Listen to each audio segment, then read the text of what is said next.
In a grand kingdom surrounded by lush forests and vast fields, there stood a magnificent palace where King Paul and his daughter, Princess Grace, lived in splendor.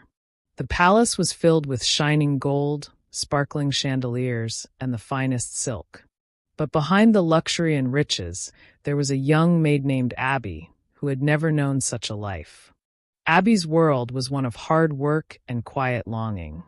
Abby had worked in the palace since she was a small child. She was in charge of tending to Princess Grace, ensuring that the princess's every need was met. She brought her meals on time, helped her choose her clothes, brushed her long hair, and ensured her comfort from dawn until dusk.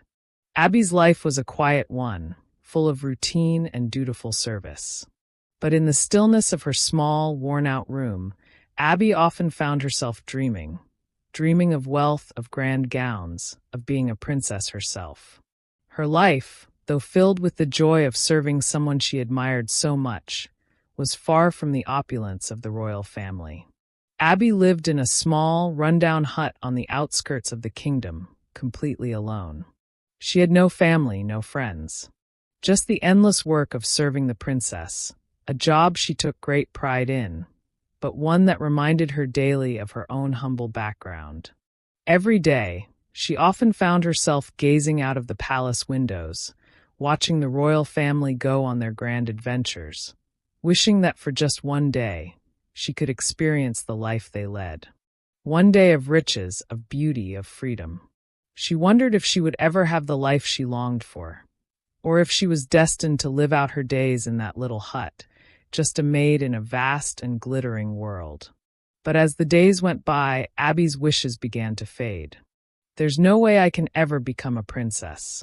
I was born poor, and I may die poor," she muttered to herself one evening as she walked back home, as if trying to drag herself out of her fantasy world. One fateful morning, as the kingdom bustled with preparations for an upcoming royal feast, disaster struck.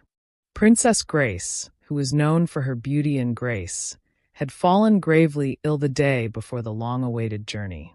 Her condition was serious, and despite the best efforts of the kingdom's finest herbalists, the princess could not move a single limb without feeling a sharp, debilitating pain.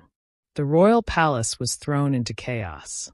King Paul, the ruler of the kingdom, paced restlessly through the halls, his face filled with worry. The feast was an important tradition, a celebration that could not go without the princess's presence. As the hours ticked by and no remedy seemed to help,